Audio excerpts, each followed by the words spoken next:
good, everybody? Happy New Year's and welcome into week 17 of one of the most accurate DFS shows in the industry. This is the Adjusted Line Play Report presented by Zilla Fantasy Elite. I am your host, Todd Hoffman. You can find myself over on Twitter at ToddZilla1337. And you can find Zilla Fantasy Elite over on Twitter at Zilla Fantasy. All right, folks. December 31st, we're going to get real hot. We got some Rain Inferno Red Dragon. Today's show is powered by Rain Total Body Fuel. Are you looking to make it rain some cash in your DFS lineups? Tune into the Adjusted Line Play Report from Zilla Fantasy Elite and follow host Todd Hoffman while he delivers the most accurate DFS advice in the industry and make it rain. All right, Red Dragon is an inferno. We should increase our body temperature with this. Got some good sounding carbonation there. Oh, this is one of my top two favorite flavors. From Rain, Red Dragon Inferno. We're gonna make it hot. We got the palm tree hat or shirt. We got the palm tree Puerto Rico hat. We're gonna get hot. We're gonna get sweaty. We're gonna go win some cash together, folks. It's the name of the game. This is the Adjusted Line Play Report, looking at the offensive and defensive line play, pitting them against each other, and seeing what matchups should produce what kind of game script for each particular team, and using that to our advantage to take other people's money. So let's get into it. We're going to get into the main slate. Just as an FYI, the main slate's a little bit weird between the different sites. I believe Yahoo and FanDuel did not update their websites once the game for Sunday Night Football changed. It used to be the Chargers and the Rams. That got moved to Sunday afternoon. DraftKings also switched their slate to include that game and excluded the one that used to be there, which was Pittsburgh and Baltimore. Pittsburgh-Baltimore now playing on Sunday Night Football. FanDuel and Yahoo both have that game still in their main slates, while the Chargers and Rams are off the main slate. Just keep that in mind as we go through this. We're going to go through what would be the morning and afternoon games or the early and afternoon games in the NFL.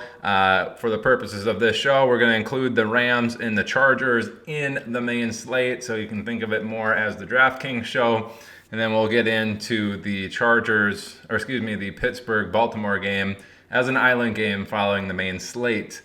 All right, let's get this underway. We already got 3 minutes of uselessness. Let's get some info that you can use to take some money from people. Number one game on the slate today, or whenever you're listening to this, the January 1st, New Year's 2023 game slate, Chicago at Detroit. Detroit, as of Saturday morning, 6-point home favorites with a 29.25 team implied total, which is the number one team implied total on the slate. Chicago at 23.25. They're actually in the top 8 there at number 8. A 52.5 Vegas game total, which is the number one game total on this slate. Getting into the Chicago offensive side, they're number 32 in the offensive pass protection, but number 12 in pass DVOA, so they're explosive, but they don't get a lot of time to throw the ball. Fortunately for them, Detroit is number 25 and 26 in the pass rush categories, which means Chicago will actually have a little bit more time than they're used to throw the ball. I don't know who's going to be catching it over there in Chicago with Mooney out. You're going to be looking dart throws in DFS as far as Dante Pettis and I think Byron Pringle are going to be your best bets there. I don't like Velus Jones or any of the other scrubs there. Cole Kmet's going to be a popular one, considering this is going to be a popular game stack. As far as Goff's side, Goff is coming in, top 3 quarterback, and Amon-Ra St. Brown and some of their pass catching options there in Detroit are also highly rostered there with that stacking option, which means Cole Kmet's probably going to come in as the run back and come in fairly highly rostered in this particular week for your DFS tournament. So just keep that in mind. You're not going to sneak anything by anybody getting Kmet into your lineups. I mean, he's certainly fine here. Chicago should have time to throw, which could benefit him. Getting into the run blocking side, Chicago number 12 and 21, Detroit 19 and 31. So Chicago a little bit of an advantage there running the ball. We should see Justin Fields do a lot of that, but Montgomery and Herbert, believe they should be okay in this. We did see Detroit just get absolutely shellacked by Carolina last week. Just ran all over. The DVOA there for Detroit is 31. That means they give up a lot of bigger plays. That could be the name of the game for Chicago in this particular game. I do like Herbert as far as savings. I think he had 40-some snap share percentage coming back from injury last week, and he is the more explosive back there. Both of them, though, could be viable in a tournament setting where, I wouldn't be surprised to see either one of them, eclipse 80 yards and get a touchdown in this against the Detroit Lions defense there. One caveat being they did spend about 6 weeks there in a row. During that 6-week span, they were the top 2 defense in the league against the run. Last week, we saw that get absolutely obliterated by Carolina. Will a real Slim Shady in Detroit please stand up as far as which running back defense is going to show up here for Detroit? Just keep that in mind. Chicago should be able to move the ball a little bit more effectively than they're used to. Justin Fields certainly can get him into your lineups. Pick your poison as far as which pass catcher. If you're playing Fields, I wouldn't mind using Kmet as my stack. If you're using the Detroit stack, Kmet's going to be super popular. I do like getting like a Pettis or a Byron Pringle as a one-off dart throw. Very low rostered people who should get a lot of run in a game that is number 1 on the slate by quite a bit. Keep that in mind. Chicago's a way that you can get a little bit different. On the Detroit side, they should absolutely obliterate Chicago. Their defense is terrible. Detroit's number 2 in offensive pass protection, Chicago 31. Detroit's going to have plenty of time. This means Jameson Williams and Chark are probably going to have opportunities for humongous plays. We look at Chicago's defensive pass DVOA 29, so they are giving up explosive plays there in the pass game. Detroit number 15, so middle of the pack in that department as far as explosive plays. But we should see Chark and Jameson Williams do pretty well in there. Chicago does get eaten up in the slot, so Amon-Ra St. Brown isn't too bad. But as far as getting more bang for your buck, I do like Chark. I do like Jameson Williams as a one-off. We did see him score in a long bomb against Minnesota. Wouldn't be surprised to see him get integrated more into this offense as Detroit tries to make the playoffs. They do need to win out, essentially, and I believe get some help with Green Bay losing in order to make the playoffs. But, that could see Jameson Williams be integrated into the offense a little bit more. Chark and Williams, definitely ways to get different. Swift, probably a little bit different there. Amon-Ra is going to be the number 1 wide receiver on the slate, I'm assuming, this week as far as roster percentages, so keep that in mind. Run blocking, Detroit number 7 and number 7. Chicago 24 and 32. Detroit should be able to run the ball all over Chicago as well. I said they're in a smash spot here. We do have, Swift as an option there. He's burned a lot of people, but we should have Jamal Williams coming back off of his injury. Sounds like he's going to be good to go. No injury designation going into this game.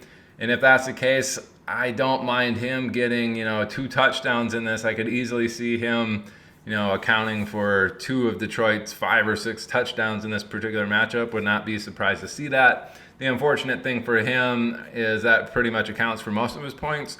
He might score 2 touchdowns, give you, 16 or 17 points overall. So outside of those 2 touchdowns, he's only giving you 5 points maybe. Just keep that in mind, but it does bode well for Swift and getting into the end zone. But it's kind of an interesting situation on both sides of the ball. You can get different. Amon-Ra St. Brown and Kmet probably going to be the chalkiest pieces along with Goff. I don't know how popular Fields is going to be, but not as popular as Goff. Should be a good one to attack. Just try to get a little bit different if you're winning one of those big, large field tournaments. That's going to be your ticket to getting a little bit different. Getting into the second game on the slate, we're staying within the NFC North, heading over to Green Bay, where Minnesota is going into Green Bay as 3-point underdogs. Green Bay 25.5 team implied total, Minnesota 22.5 team implied total, and we're dropping from 52.5 down to 48 Vegas game total, which is number 2 on the slate. Green Bay 4th best team implied total on the slate. Minnesota number 10 with their respective expected points. Minnesota offensive pass protection number 16 and then 26. Green Bay 18 and 32. This is fairly evenly matched. Usually when that's the case, there's no real, matchup benefit one way or the other. People who are good at football just end up doing well in those situations. Fortunately for Minnesota's pass game, they do have Justin Jefferson. We should see him, as far as the pass game is concerned, be the one that is most effective in this. Getting into the run blocking side, Minnesota's number 23 and 18, not super great. Fortunately for them, Green Bay is number 32 and 19. Minnesota, they should be able to move the ball in the air there with Justin Jefferson being kind of the stud there, and they should be able to run the ball pretty well against Green Bay here with Dalvin Cook. I do like those two as the most popular options for Minnesota to, get those touchdowns.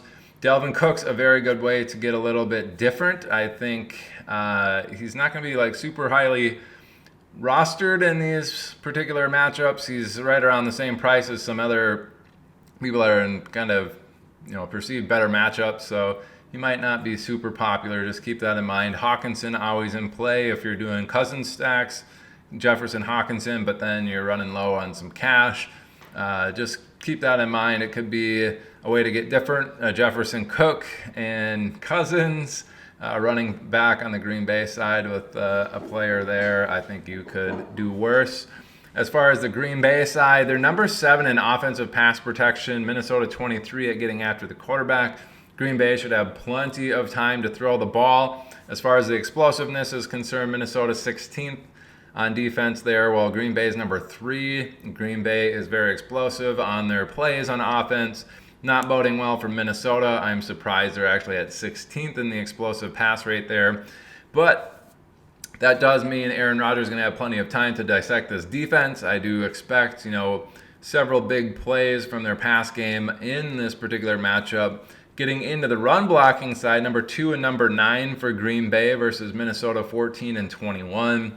Similar to Detroit, but not quite as nice. Green Bay should have no problem moving the ball in this particular matchup. I expect them to have long sustained drives and be able to score touchdowns, while Minnesota maybe struggles a little bit more moving the ball, but still effective. Wouldn't be surprised to see this hit the over, where Green Bay is, hitting maybe 30 points. Minnesota sitting there 24, 27, somewhere in that range. That would break their 11-game streak of one-score games and winning them.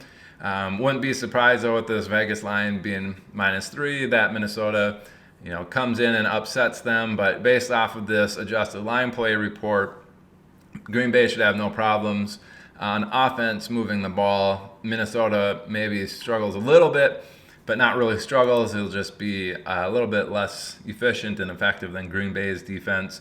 Green Bay does play slow. Minnesota plays pretty quick. That should even out. So I don't mind this hitting the over, 24 apiece. I think both teams can hit the over in this particular matchup. Weather shouldn't be an issue.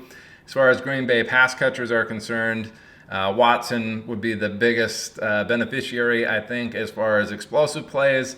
Without him in there, I do like Randall Cobb, especially if Aaron Jones is going to be kind of limited in his role this week. I don't expect that to be the case with their season on the line. If they win out, I think they do make the playoffs, maybe without some help. I'm not entirely sure on the playoff picture for Green Bay at this moment, but they should be playing their butts off to try and win this, which would bode well for Aaron Jones if he's in there. I do like Cobb in this particular matchup, as well as Minnesota's been very bad against slot wide receivers. Getting into the number 3 game on the slate, it's Denver at Kansas City. Somewhat of a one-sided matchup here with one good team and one terrible team. We do have Kansas City as 12.5-point home favorites, 28.75 team implied total, good for second best on the slate. Denver at 16.25 team implied total, actually dead last on the slate. So pretty big discrepancy there. Second best versus the worst. That's why we see the Vegas line so far, with the game total being 45, which is already 3 points lower than the second place game, which was already 4.5 points lower than the first place game. So we're dropping off pretty quick in these particular matchups. Keep that in mind when you're setting your lineups. Denver, offensive pass protection, 31st, bad. Offensive pass DVOA, 29, also very bad. Kansas City, number 6 and 17. Kansas City should be able to get after Denver in the pass game, which is not good if Kansas City's up and Denver has to throw. I do expect plenty of sacks, turnovers on the Denver side. It seems to be their MO this particular season. On the run blocking side, it's a little bit better for Denver, 21 and 29 versus Kansas City's 23 and 18. A little bit more even there. I think moving the ball, Denver is going to be most effective on the ground, but it's still not going to be very good because they don't really have any studs, and this is more of a studs-eat matchup. Latavius Murray and company there, and Denver, pretty gross. Do not like the Denver side. I do expect them to be down and trying to pass a lot. Dulcich is now injured, which probably means Jerry Jeudy and some of these scrub tight ends that you saw at the very beginning of the season while Dulcich was out will be the main beneficiaries of a few additional targets. Sutton coming back as well. Last week, not very effective, but could get a little bit more run in this particular matchup. We did see Russell Wilson score 3 touchdowns, have his best game of the season against Kansas City a few weeks ago when they played. Keep that in mind. That is certainly within the realm of possibilities in this particular matchup. I'm just not expecting it. Vegas obviously isn't either with their 16 team implied total. On to the Kansas City offense. A little bit more fun to talk about. Number 4 and 17 in the offensive pass protection categories versus Denver, 17 and 22. Denver should have plenty of time to pass the ball. If you think Denver's defense is a little bit better than what this is showing, and they can get after the quarterback a little bit, it's probably be more of a Kelsey and Juju type game. They do have their full complement of weapons in the pass game, though, being Kansas City. So they have Kelsey, obviously the number 1 option, Juju basically the number 2 there, but then Mecole Hardman's coming back. I'm not entirely sure who takes the back seat after this, if they just go with more 4 wide sets and a tight end, or what they're going to end up doing. But Juju, like the number 1 wide receiver option, and after that it's a mixed match of MVS, Kadarius Toney, Mecole Hardman, Sky Moore, Justin Watson. Just pay attention. This is an early game for Denver and Kansas City here, so you should know who's active, who's not. If you're trying to set some, really low dart throws there on, a Sky Moore or a Justin Watson type. Not that I would suggest that, but just pay attention. One of those two might be inactive for this particular game. Kelsey obviously projects very well for any game, and this one's no different there as far as the pass game. You can certainly stack Mahomes and Kelsey, and then probably just get different on the rest of your lineups. No need to double stack. Kelsey's certainly fully capable of getting 3 touchdowns, 4 touchdowns himself, if that so be the case. Kansas City's run blocking, even better than the pass game. They're number 3 and number 1 in those offensive run blocking metrics. Denver, number 27 and 6. Denver, it seems like they're pretty good at preventing the more explosive plays there, which the DVOA is suggesting, but Kansas City is the best, in that particular aspect, being a little bit more explosive. And then just run blocking versus defensive run stopping is a huge gap, number 3 versus number 27. If we think Denver is going to be very poor in this and Kansas City is going to be up big and early, this is finally the Pacheco week. I don't want to necessarily put him in as a slate breaker, but after like 3 weeks straight of him being, in a good spot to smash, but then McKinnon kind of getting the better of him, scoring the touchdowns, having the monster weeks, I think that actually flip-flops this particular week. I think this is finally where Pacheco gets his 120 yards and 2 touchdowns. And not necessarily that that's going to break the slate, but at his price, he is going to win you some of that money that you're looking for. And, that's the name of the game, win that money. So I don't mind him at all, to open that cash register. Here you go. It's Pacheco, 120 yards, 2 touchdowns, and now that money is in your bank account. And that's how I'm going to attack that Kansas City game. I don't want any runbacks from Denver, if I'm being honest. Enough about that game. We'll get to the number 4 game on the slate. Kind of interesting. Jacksonville at Houston in the Dome. Jacksonville going into Houston as 3-point road favorites. 43 Vegas game total here for the 4th highest on the slate. So we're already at the 4th highest on the slate and at 43 points, which, in a normal season, that's probably the worst one in the entire week. We have 13 games. This is number 4. Just keep that in mind when you're setting those lineups and the previous 3 games that we talked about. This one probably going to come in somewhat popular as well, but Jacksonville 23 team implied points. Houston 20. For Jacksonville, that's 9th best on the slate. Houston, that's 17th best on the slate. Again, number 4 ranked overall Vegas total. Jacksonville coming in on the road, number 3 in offensive pass protection versus Houston, number 20, big favor for them. The explosive play rate, 19 versus 24. That's pretty evenly matched. Wouldn't expect anything crazy there, but Jacksonville should have plenty of time to throw the ball, which is probably going to spell some good news for Zay Jones and some good news for Christian Kirk. It seems like they use Evan Engram a little bit more underneath and kind of get him those quicker passes, and he can rumble from there. He might be very popular this particular week, and for good reason. There's no, Houston looks like a poor matchup. Jacksonville should be able to move the ball, plenty of scoring opportunities.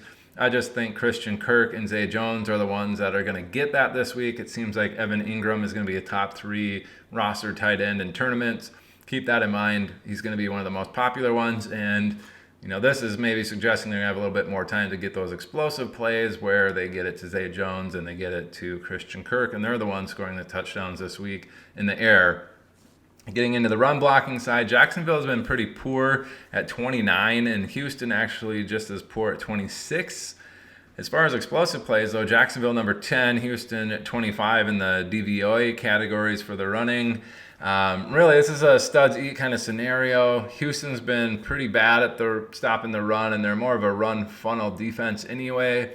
I do see Etienne being a potential slate breaker in this particular matchup. I know we were just going over the air game, but there you have it. I think Travis Etienne could be a slate breaker in this particular matchup, especially if Jacksonville is going to have no problem moving the ball, in the air, getting chunk yardage, moving the ball down the field at will, sustaining drives. The run game is going to be a lot better than they're used to against this Houston defense. It's inside turf.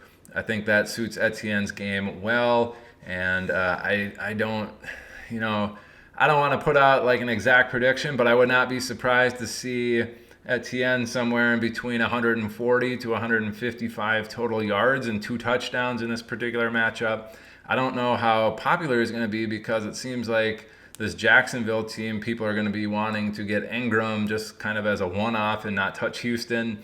I think Etienne will be a pretty good play in your tournaments, and as I said, could be one of those slate breakers where, hey, maybe he's on the right side of touchdown variance and he gets those 150-ish yards with 3 touchdowns, and then you're bringing in all that money. You're making it rain, as we talked about in the very beginning. As I said, hot takes maybe. We got the palm trees, we got the Inferno drink, and I think it's going to be Travis Etienne sitting in the flames of your DK matchup.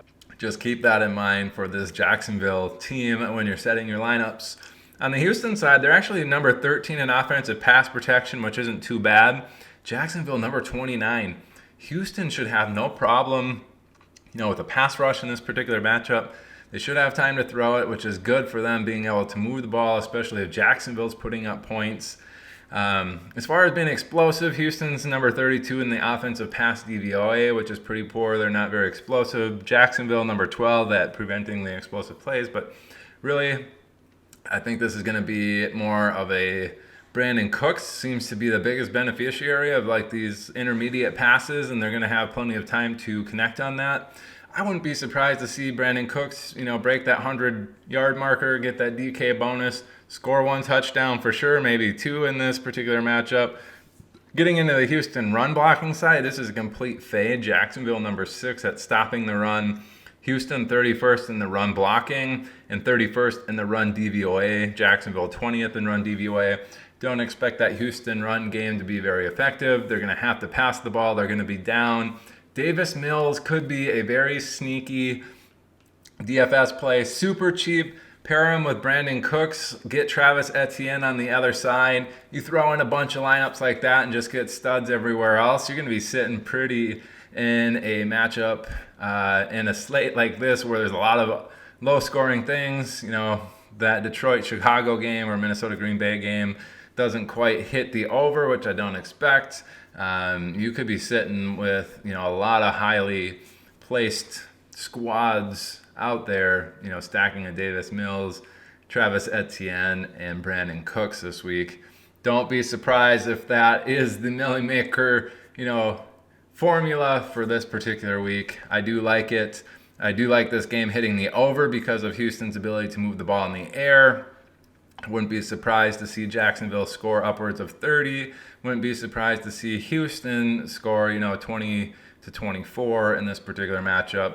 They're going to probably hit 50. I like this game as far as DFS and getting some cheap options who, could end up in one of the highest scoring games on the slate. Getting into the number 5 games on the slate, we have 2 games that are number 5.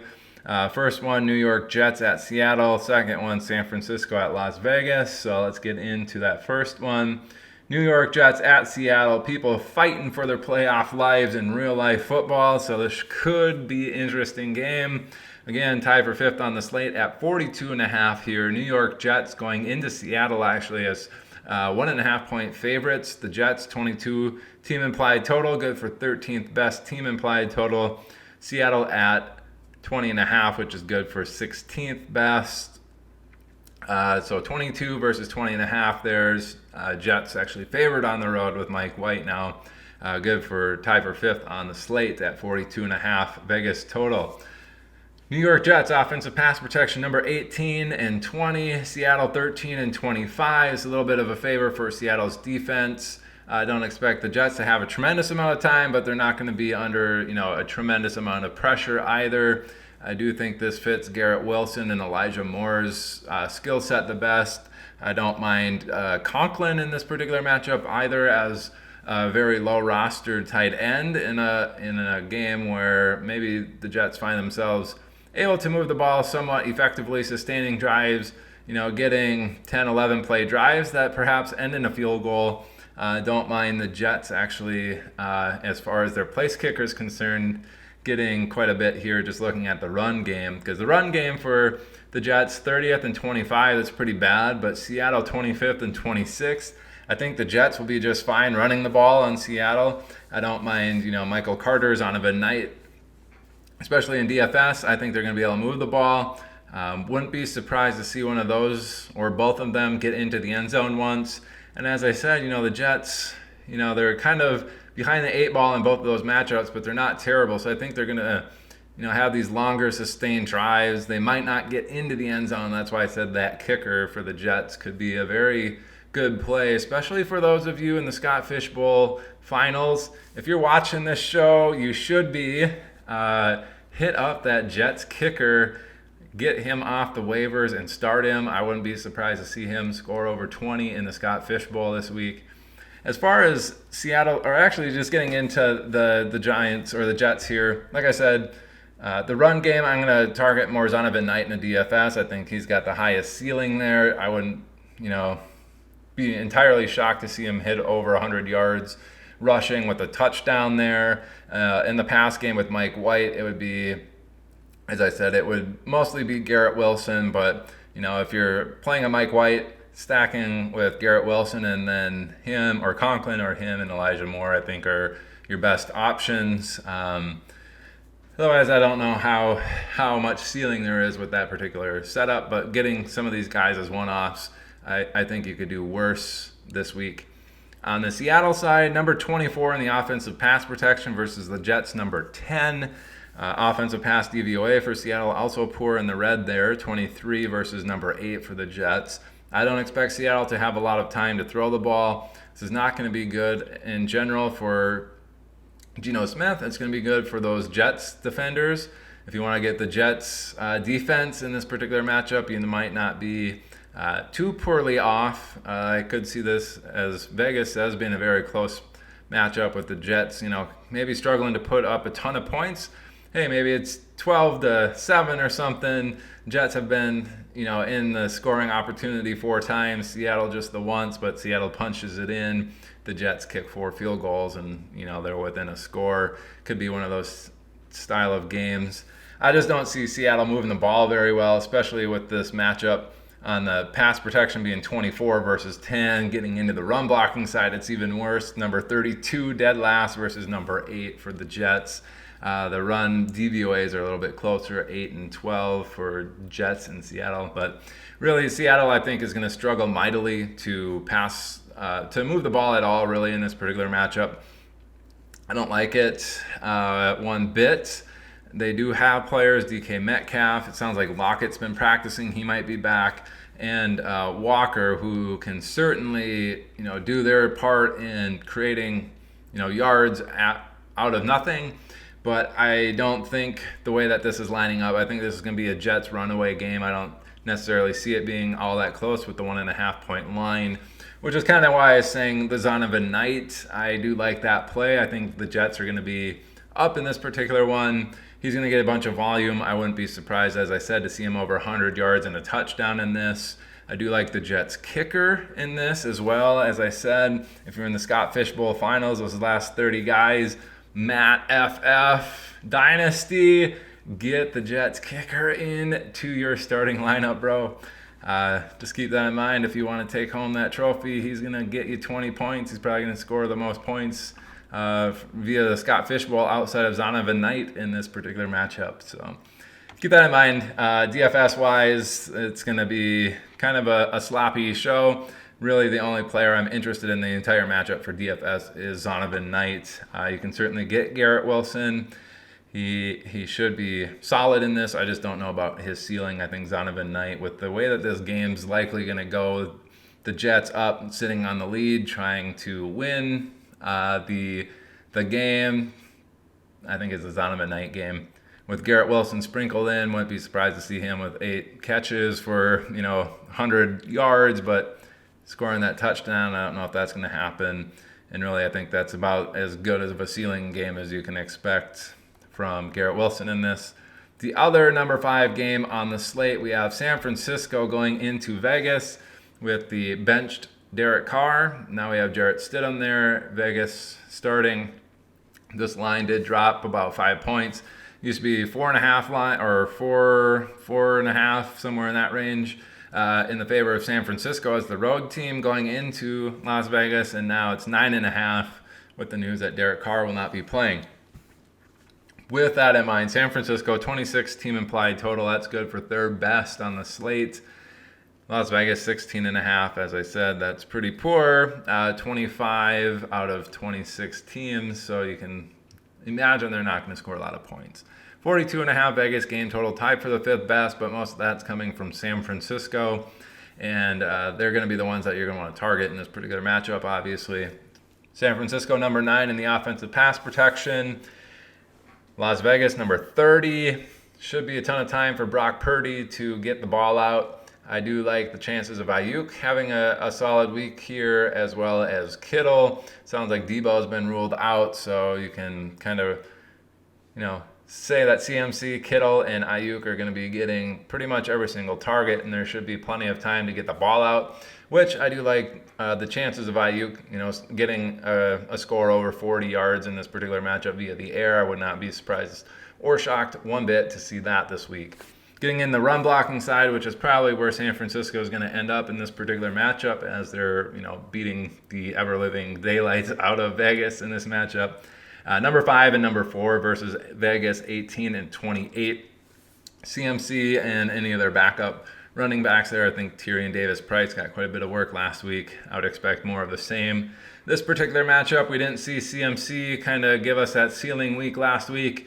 Touchdown variance could go in his direction, but San Francisco should have plenty of time to throw the ball. They should be very effective on the ground. I do see them putting up a lot of points and having very effective drives on offense, as well as the defense being in play for both DFS and your season-long matchups. Hopefully you're in the championship game. If you are, San Francisco could be part of that particular reasoning why you're in there, and they should be good for DFS as well. They're just going to be super popular, and I think there's a lot of other defenses that you can get that are in similar situations that won't cost you or be nearly as rostered in these tournaments as San Francisco will be against Jarrett Stidham. With that in mind, there should be a lot of turnovers, potentials for fumbles, sacks, killing those drives for Vegas and giving them good field position, which is why I think San Francisco could put up a pretty hefty amount of points here, even scoring some on defense, but giving the ball to that offense and then sustaining these drives and being very successful there. If you can get San Francisco's kicker, it could be one of those situations too where, hey, Brock Purdy just has a little bit of a off game. They're very effective moving the ball, but once they get into the red zone, he kind of struggles. And then, Robbie Gould's sitting there with 4 or 5 field goal attempts at the end of this particular matchup, especially if they get up big. They might kind of take out some of those players, knowing full well that they have the victory. And then it ends up being a field goal fest for San Francisco towards the end of the game as well. Getting into the Vegas side, number 6 and number 7 in the offensive pass protection category is pretty good. San Francisco, number 14 and number 1. Not as huge of a favor for the San Francisco defense as you would think. It's just a rookie, or not rookie, but Jarrett Stidham back there getting his first start in the NFL. Could be a wild, wild west crapshoot for Vegas and Jarrett Stidham there. Stopping the run, San Francisco is very good at it, number 2 and number 1. Evenly matched there with Vegas at number 1 and number 16. Fully expect with this offense, the way it's going, San Francisco probably, do their part in stopping that run and making Jarrett Stidham beat them, along with kind of doubling up Devontae Adams and trying to get, Waller or Renfro to beat them. If you think San Francisco is going to be getting after the quarterback, we've seen a lot of times these backup quarterbacks have a little bit better chemistry with some of the backup players there. Renfro really wasn't with the team a whole lot. I don't know if he's coming back from rehab or anything like that. He may have been getting in some work with Jarrett Stidham. Otherwise, I think Mac Hollins was like the number 2 wide receiver there.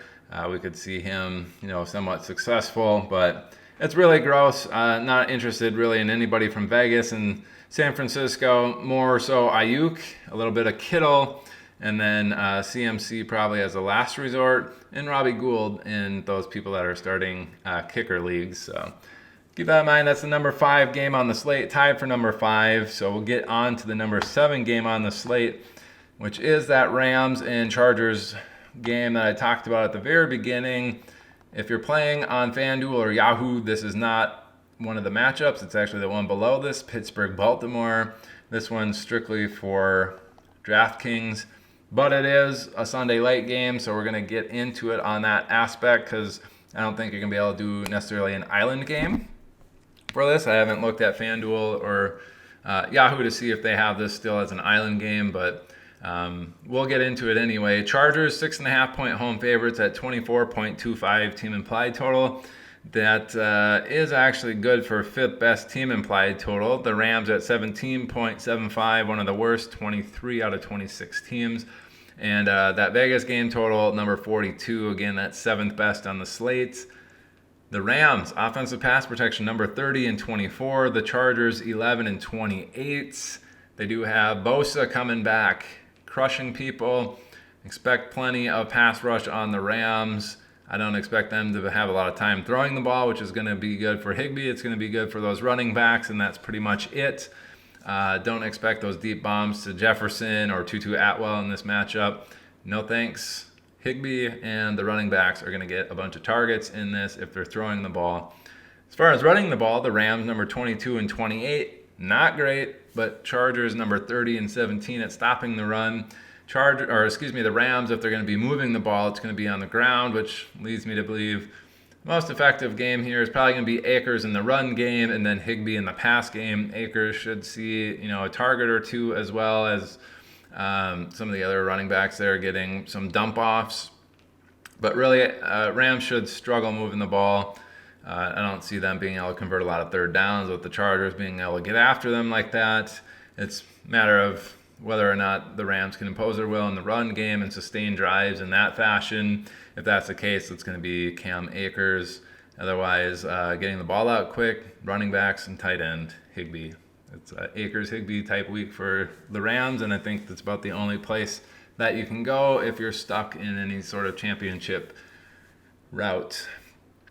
On the Chargers side, number 11 and number 25 in the pass protection categories, the Rams, number 9 and number 7, so pretty evenly matched there. Chargers shouldn't have a ton of time to throw the ball. This is probably going to be more of a Keenan Allen week, and maybe more of a Gerald Everett and Austin Eckler type week, where we see them getting upwards of 50-60% of the target share in this particular matchup, where the deeper threats aren't doing as much. That'd be like the Mike Williams, Jordan Palmer, I think, not necessarily deep threat, but more of an intermediate guy. I do like the chances of those underneath guys, Everett and Keenan Allen and Austin Eckler, having pretty solid matchups in the pass game there. As far as run blocking, the Rams 15 and 16 on the defensive side, while the Chargers are 24 and 20. I don't think the Chargers are going to run very well against the Rams. And really, this is a 6.5-point line. If the Rams weren't so anemic on offense and being able to not move the ball in this particular matchup, I would sound that purge siren for the upset alert here. I did put Rams as an upset alert, when the original tweet went out here. Wouldn't be shocked to see this one get pretty close. Again, wouldn't be shocked to see the Rams kind of pull this out. I think the Chargers are going to struggle a little bit on offense, but I think ultimately they're going to end up pulling it out. I don't mind this 42 Vegas total hitting the under. I think the Chargers may be getting 20-24 points, and the Rams not getting much more than 10 to 13 points is going to be likely. Not shocked, but wouldn't be surprised to see this one hit under 40 in this particular matchup. Not going to be a very good one for me to attack in DFS. If it's anything, it's Keenan Allen. Maybe some Austin Eckler if I think the Rams are going to get after the quarterback there, and it's just going to be more dump offs. But really not one that I'm interested in attacking. I don't think they're going to hit 40 points at all in this particular matchup. So avoid for me, but you do what you want with the information. I can only deliver it to you. With that said, let's get to the number 8 games on the slate. That's 2 of them. First, we have New Orleans at Philadelphia, and then Arizona at Atlanta. Kind of interesting here. We'll get to the top one, which is New Orleans heading into Philadelphia. We do have Philadelphia as 5.5-point home favorites. Jalen Hurts, kind of a game time decision here from the sounds of it. I don't expect him to play. I think it's going to be Minshew. Regardless, Philadelphia 23.5 points.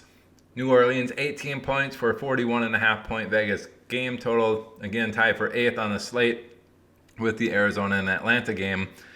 Philadelphia tied for 6th best game total on the slate with Atlanta actually in that next game, which puts New Orleans and Arizona also tied at 21 apiece there for their particular matchups, because I think that's a 5.5-point Vegas line in Atlanta, or it must be somewhere around there.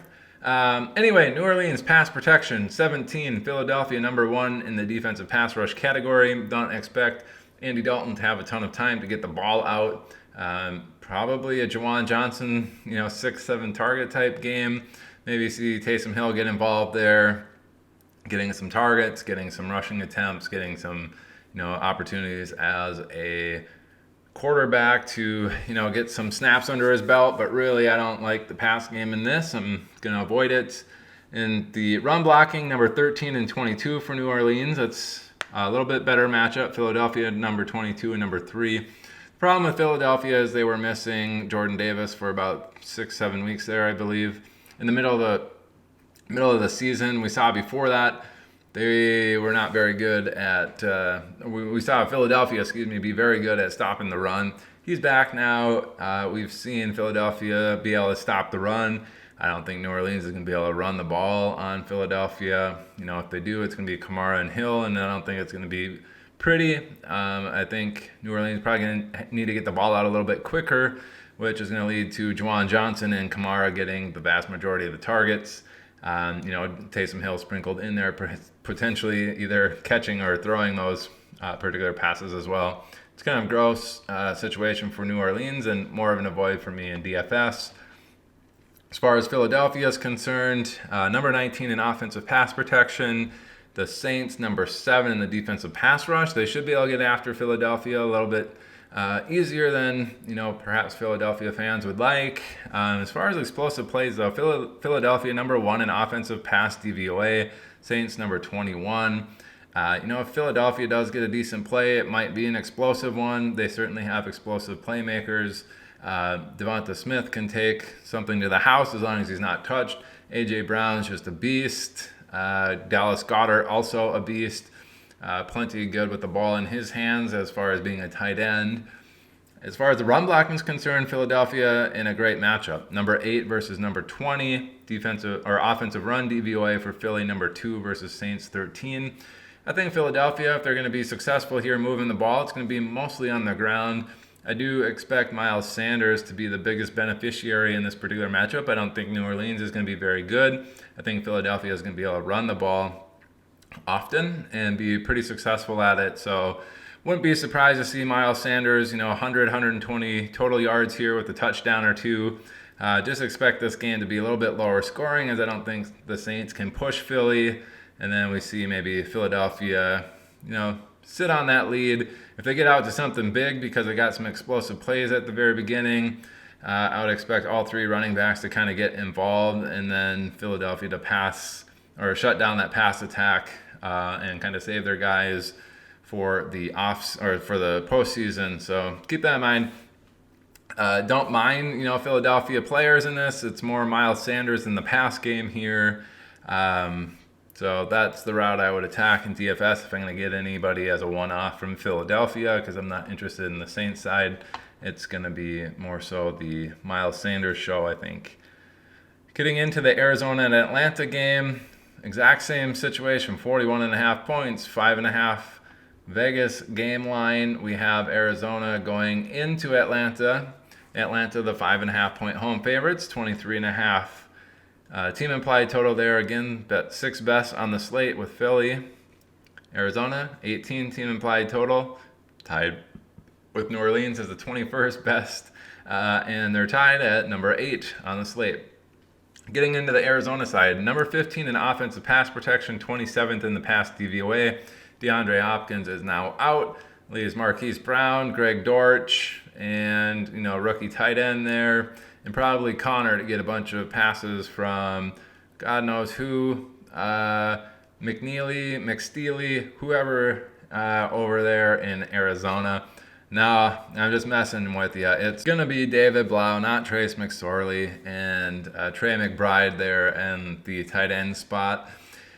When these third stringers come in, like I said earlier, a lot of times they're targeting some of those third and fourth string receivers because those are the ones that, they work with.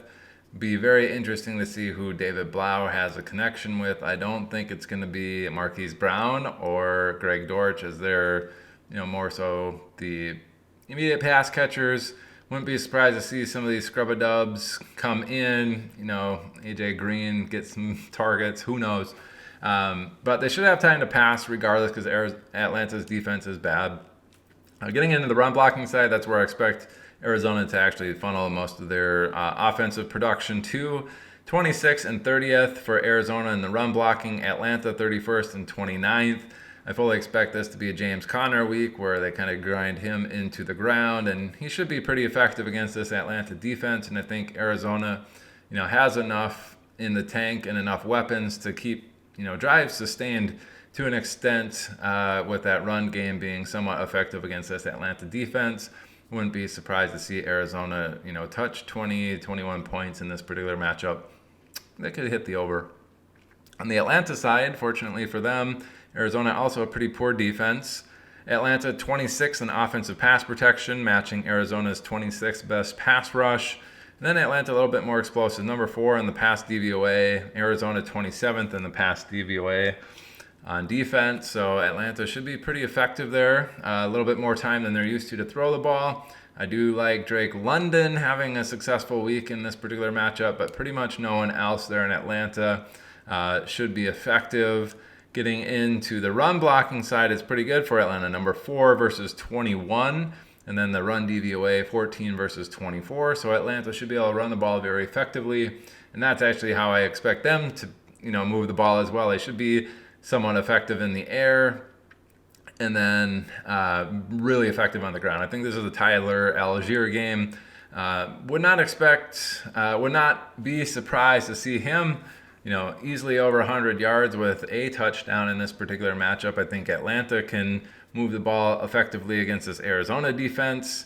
I don't mind the over in this particular matchup. Atlanta doesn't necessarily play fast. Arizona kind of middle of the pack to, a quicker paced team. I wouldn't be surprised to, see Atlanta hit 24-27 in this particular matchup. Arizona hitting 20-21. I do like the over, but I wouldn't be, looking at it to be significantly over. Just, I believe these defenses are poor enough that the offenses will be able to move the ball and score some points.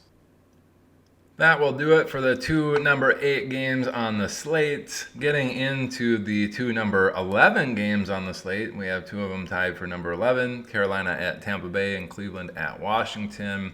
We have Carolina going into Tampa Bay as 4-point underdogs. Tampa Bay 22.25 team implied total. Carolina 18.25 team implied total for a Vegas game total of 40.5. Again, tied for 11th overall. That Tampa Bay team implied total is best or 11th best on the slate. Getting into the Carolina offensive pass protection, number 21 versus Tampa Bay, number 8. Pretty big advantage there for Tampa Bay's offense. Defense, I expect them to be able to get after Carolina here. It's going to be a little bit quicker passes needed for Carolina. On the run blocking side, number 6 versus number 10. Slight favor there for Carolina, number 24 versus number 10 in the DVOA categories. I don't expect Carolina to be able to move the ball very effectively here. If they're going to do it, it's going to be on the ground via Deonta Foreman and Chuba Hubbard in the pass protection. I don't think they're going to need the quicker passes. I think they're going to be under duress there. A lot of times this means the wide receiver 1 will get a little bit more action, as well as tight ends and running backs who are running the shorter routes or getting those dump offs. Carolina doesn't want to pass the ball that often, so I'd expect maybe Chuba Hubbard to be the biggest beneficiary in a game like this, where he's running the ball, getting some decent volume there, and then getting some dump offs when they do pass it. On the Tampa Bay side, we have them number 1 in offensive pass protection, Carolina 27th in the defensive pass rush, 30th in pass DVOA for Tampa Bay, Carolina 18th, so Tampa Bay not very explosive, but they do get the ball out quick and don't get sacked a lot. On the run blocking side, it's number 28 for Tampa Bay, number 13 for Carolina, so Tampa Bay probably won't be able to run the ball very effectively. They'll have plenty of time to throw the ball. Typically, this has meant Chris Godwin has had good games, and even despite the massive amount of time able to throw, or being first in offensive pass protection, I think they just get the ball out quickly, and a lot of times that's to the running backs. I wouldn't be surprised to see Fournette and Rachaad White there combined for upwards of 10 to 12 targets combined. So keep that in mind. I don't think it's going to be a super high scoring back and forth affair. It's going to be the Tampa Bay pass game, and then maybe Chuba Hubbard or Foreman on the Carolina side mixed in with some DJ Moore as far as the main fantasy producers here, but there's pretty much no ceiling that you're going to want to chase in DFS. Getting into the Cleveland-Washington side, that one's just a little bit interesting because of the injuries. Getting into that one, again, tied for 11th on the slate at 40.5 Vegas game total. Washington, the home favorites by 2, 21.25 team implied total. Cleveland, 19.25 and those are sitting at 15 and 18 respectively for the team implied totals. Cleveland offensive pass protection number 10 versus Washington number 12. Offensive run blocking for Cleveland 19 versus Washington number 7. I don't expect Cleveland to run the ball very effectively. However, Nick Chubb, he's got the talent to break some off. I just think he's been under some injury concerns there that have kind of hampered him and kind of sapped some of that explosive power. So I don't expect Cleveland to be running the ball very effectively. If they're going to be moving it, it's going to be via the air. Again, it's more of a studs eat scenario where, Cleveland should have in a decent amount or a normal amount of time. And for me, this is more of an Amari Cooper week than anything else. Maybe David Njoku as well. And I think those are going to be the biggest beneficiaries in that pass protection category with, not an astronomical amount of time, but not needing to get it out super quick either. So keep that in mind. I think Amari Cooper from the Cleveland side is about all you're going to want. Maybe some David Njoku, but I wouldn't expect that to be a very likely outcome. As far as Washington is concerned, offense is concerned, number 22 in offensive pass protection, Cleveland number 15. They do have Carson Wentz starting here. I think this is a slight favor for Cleveland. Washington probably not going to have as much time as they would like, but not an astronomical difference there or advantage for Cleveland. So it won't be like too crazy. I just think it hampers their effectiveness. The run blocking is where it's at for Washington. They're number 20, which isn't that great, but Cleveland number 29. The interesting thing here is Gibson is out, so it seems like Robinson there is going to get a massive workload. Would expect him to be very popular in DFS as well, with Gibson being out. Jonathan Williams is now the backup, and then we'll have Brian Robinson pretty much with the backfield to himself. If they are under duress, Wentz doesn't have any sort of aversion to getting the ball to the running backs. You could see him with a few targets, and wouldn't be surprised to see him hit 20 to 25 touches or opportunities in this particular game. I think he's a great cash game option. I don't think he's a good tournament option. I don't think Washington's going to be able to move the ball super effectively. With the quicker passes in Washington, it's probably going to lead to more Curtis Samuel and Jahan Dotson in this particular matchup. And fortunately, that's kind of what we saw in the beginning of the season, is Samuel and Jahan Dotson, more so than McLaurin, getting a lot of that fantasy production from Washington while Wentz was the quarterback. This is kind of leading into, their bread and butter, which is, quicker and more intermediate routes versus those intermediate to deeper routes that McLaurin runs. So I fully expect Samuel and Jahan Dotson to be the biggest beneficiaries in the pass game of this, and then expect some dump offs there to Brian Robinson. Maybe the tight end gets involved, Logan Thomas. But really, if I'm attacking anyone in this particular matchup, Curtis Samuel or Jahan Dotson, really, I'm not going to go after Brian Robinson. I think he's going to be very popular, and he's an excellent fade this week as far as, not having a huge ceiling. He's going to get volume, so a cash game option.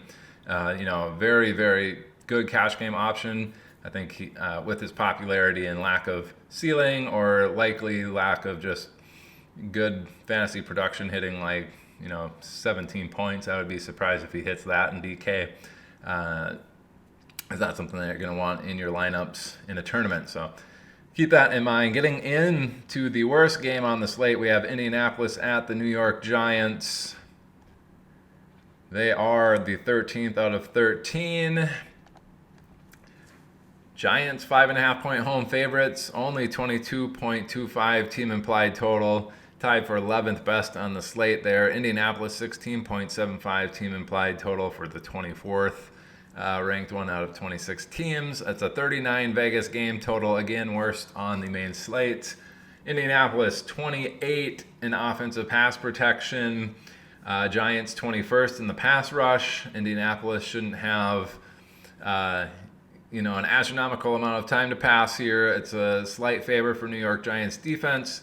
The good thing for Indianapolis is perhaps they're going to have a little bit more time than they're used to in this. Nick Foles is, named the starter again here We saw him not be very effective on Monday night. I'm not entirely sure how effective he's going to be against this Giants defense. The Giants defense is not great, but this is the worst of the two matchups. The run blocking is pretty even, 27 and 28. DVOA for Indy, 32 and 30.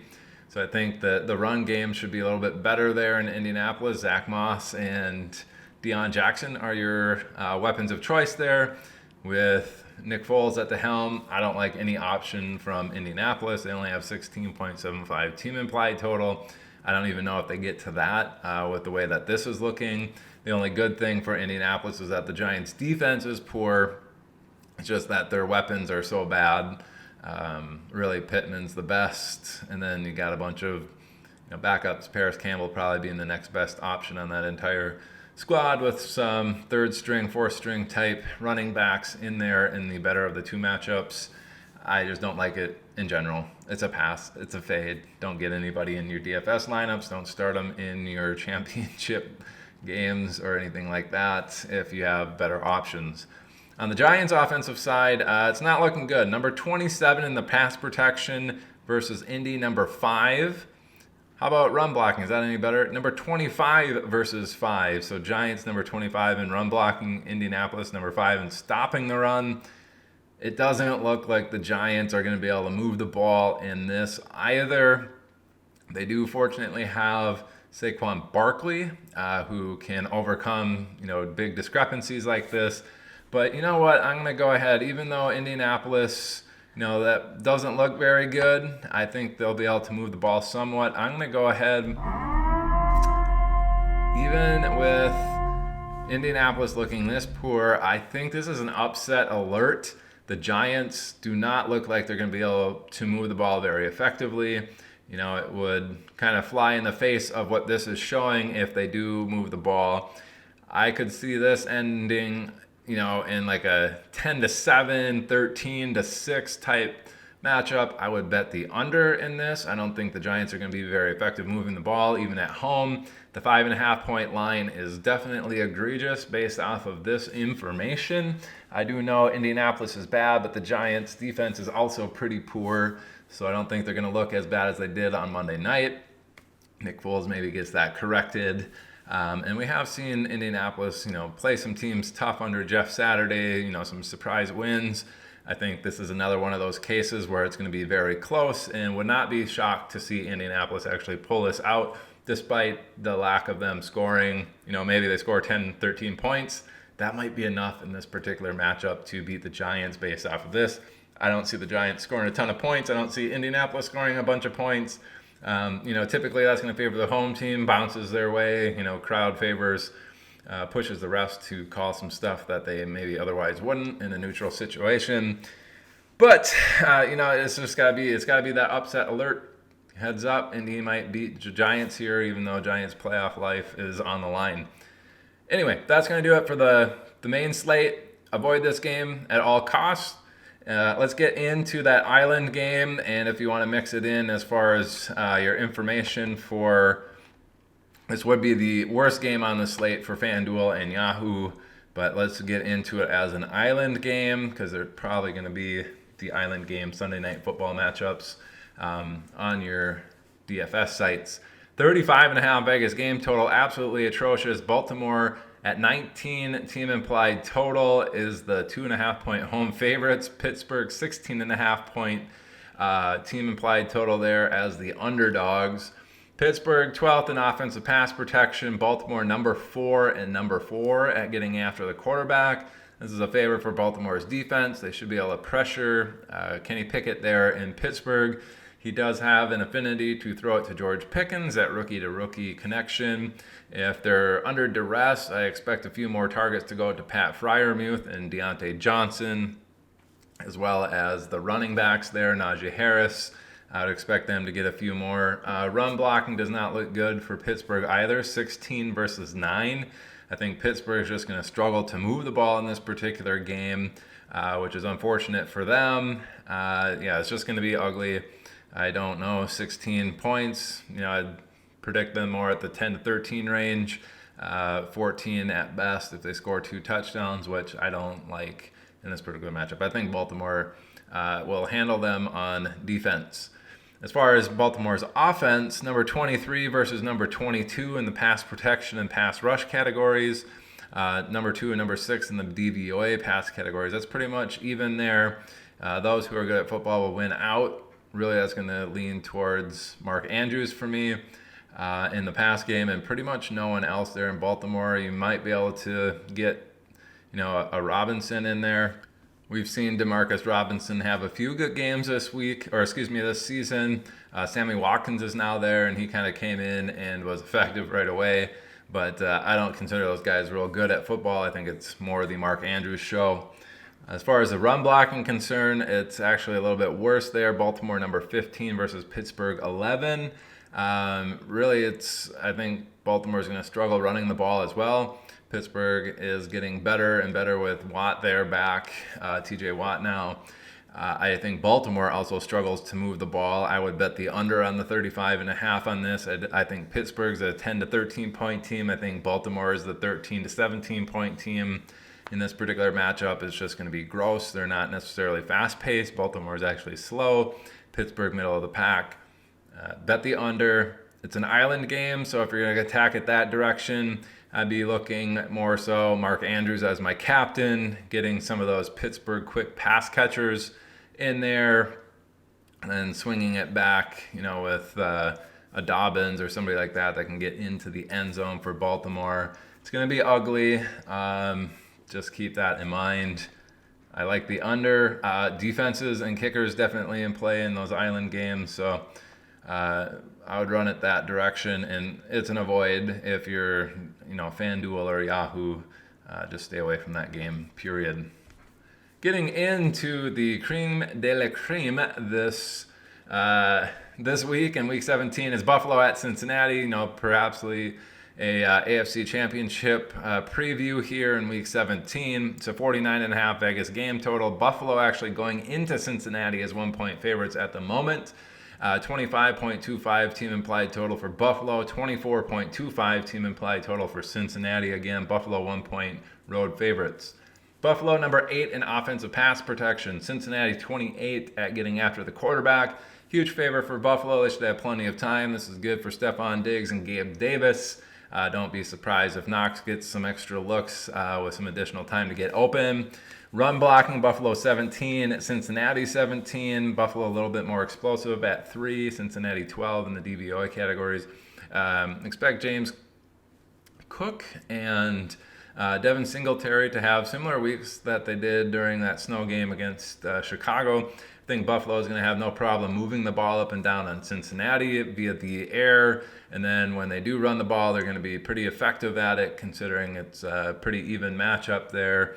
And I think Cincinnati's going to play more against the pass. Just keep that in mind. I think Buffalo's not going to have any issues sustaining drives and kind of finishing them off there with the pass attack. Josh Allen stacks, not a bad idea in the DFS realm as far as island games.